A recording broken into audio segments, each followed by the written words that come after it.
জামায়াতের একটা group BNP সম্পর্কে লাগামহীন নোংরা কথাবার্তা বলছে বলে মন্তব্য করেছেন ঢাকা ৮ আসনের বিএনপি প্রার্থী মির্জা আব্বাস। আর ইসলামী আন্দোলন বাংলাদেশের আমির অভিযোগ করেছেন, ইসলামের সাইনবোর্ড লাগিয়ে একটি মহল গোপনে ভারত ও আমেরিকার সাথে মিটিং করছে। এদিকে আগামী ৬ ফেব্রুয়ারি নির্বাচনী ইশতেহার ঘোষণার সম্ভাব্য তারিখ জানিয়েছে বিএনপি। ত্রয়োদশ জাতীয় সংসদ নির্বাচন সামনে রেখে ঢাকায় জমে উঠেছে প্রচারণা। ঢাকা ৮ আসনের প্রার্থী মির্জা আব্বাস গুলিস্তানের পাতাল মার্কেট ও স্টেডিয়াম মার্কেটে নির্বাচনী প্রচারণা চালান। পরে তিনি বাইতুল মোকাররমে জোহরের নামাজ শেষে ব্যবসায়ীদের সঙ্গে মতবিনিময় করেন।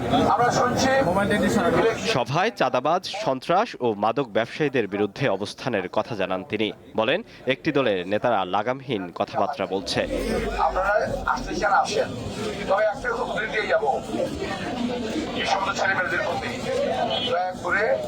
একজন মানুষের বিরুদ্ধে উচ্চারণা করে দিতে হয় যায় না, বরং নিজে কি করবেন, কি করেছেন, কি করতে পারবেন সেটা বলেন।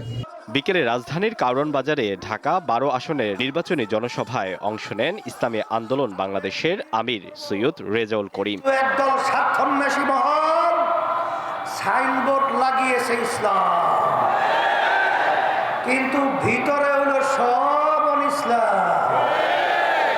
আমরা যখন দেখলাম গোপনে আমেরিকার সঙ্গে বৈঠক করে, যখন দেখলাম গোপনে ভারতের সঙ্গে বৈঠক করে, তখন আমাদের বুঝ হয়ে গেছে যে আমাদের এই আমেরিকা এবং ভারতের ইনসাফ আমরা বাংলাদেশে চাই না।